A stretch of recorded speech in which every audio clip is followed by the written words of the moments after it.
Hello बच्चों, एक बार फिर से हम तुलसीदास द्वारा रचित पद्य वन पथ पर का आखिरी भाग लेकर उपस्थित हैं, जिसमें शेष बचे हुए जो छंद हैं उनकी व्याख्या हम करेंगे।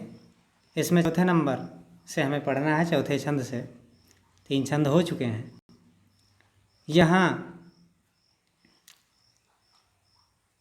अगला पद्य है कि शीस जटा उर्बाहु विशाल विलोचन लाल तिरीछी सिंभाव हैं, तून सरासन बान धरे तुलसी बन मारग में सुठसो हैं, सादर बारहि बार सुभाव चितय तुम त्यों हमरो मन मोह हैं, पूछति ग्राम बधु सियसो कहो सांवरे से सखीरावरे को। यहाँ स्त्री स्वभाव जो है उसका वर्णन करते हुए तुलसीदास जी कहते हैं कि जब सीता राम और लक्ष्मण वन के गांवों से गुजर रहे थे तो वहाँ आगे राम हैं, लक्ष्मण हैं, सीता हैं। जब आगे आगे यह लोग चलते हुए रास्ते से गुजर रहे हैं तो जो महिलाएं हैं, स्त्रियां हैं, वो देखती हैं, और चूँकि पुरुष 2 हैं, स्त्री 1 है, तो जो स्वाभाविक प्रश्न था उनके दिमाग में आता हुआ कि आखिर इन दोनों में से यह पत्नी किसकी है, इसे जानना यह एक जिज्ञासा थी उनकी। तो इसी जिज्ञासा की पूर्ति के लिए यह कथन आया हुआ है कि उसी में से एक जो पूछति ग्राम बधू जो है वह इशारा करती है, क्योंकि बोल तो सकती नहीं थी, इशारे में ही कहते हैं कि शीस जटा उर्बाहु विशाल विलोचन लाल तिरीछी सिंभाव हैं।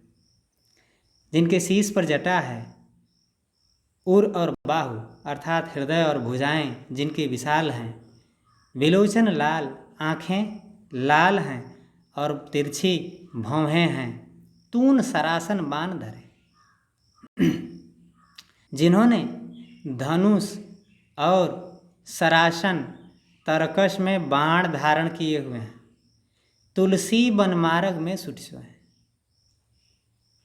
तुलसीदास कहते हैं कि वह महिला कहती है कि जो वन के मार्ग में चलते हुए अत्यंत सुशोभित हो रहे हैं, सादर बार ही बार स्वभाव चितय तुम त्यों हमरो मन, जो बड़े आदर के साथ बार बार स्वभावतः चितय तुम्हें देखते हैं, त्यों हमरो मन मोह है, वही हमारे मन को भी सम्मोहित करते हैं।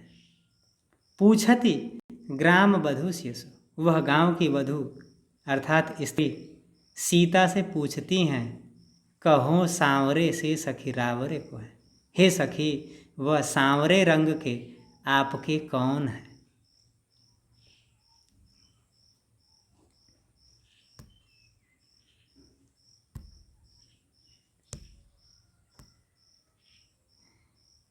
अगले कथन में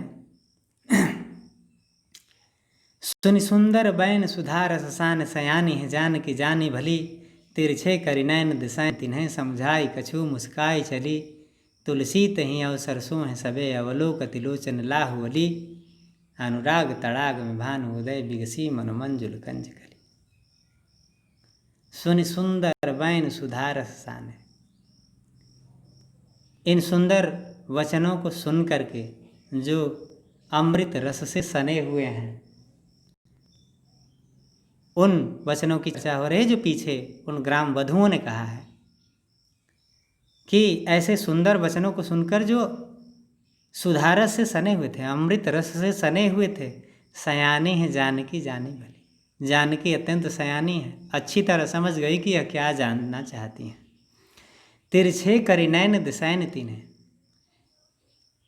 और नेत्रों को तिरछा करके इशारे से उन्हें इशारे से दे सैन अर्थात इशारा दे करके, समझाई कछु मुस्कुरा, समझाते हुए कुछ मुस्कराते हुए चल देती हैं, अर्थात इशारे में ही वह अपने और उनके बीच के रिश्ते को बताते हुए आगे चलती हैं। तुलसी तहीं अवसर सोहें सभे अवलोकत लोचन लाहु अली, तुलसीदास जी कहते हैं कि ऐसे अवसर पर सोहें सभे सभी लोग सुशोभित होते हैं अवलोकत लोचन लाहुअली। मानो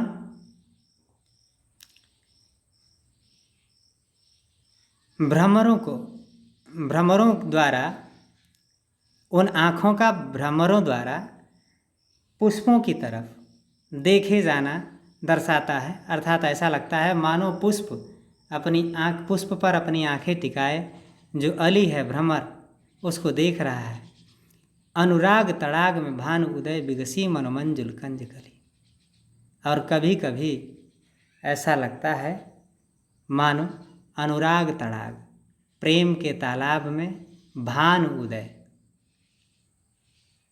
सूर्य प्रकट हो गया है। विगसी मनोमंजुल कंज कली, और मानो उसे देख करके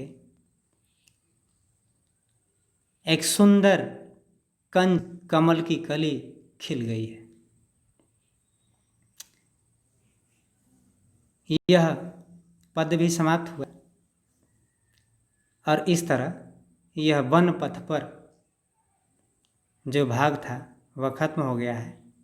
धन्यवाद। वीडियो अच्छी लगी हो तो इसे लाइक और शेयर करें, साथ ही हमारे चैनल को सब्सक्राइब कर दें ताकि आने वाली वीडियो आपको आसानी से प्राप्त हो सके। धन्यवाद।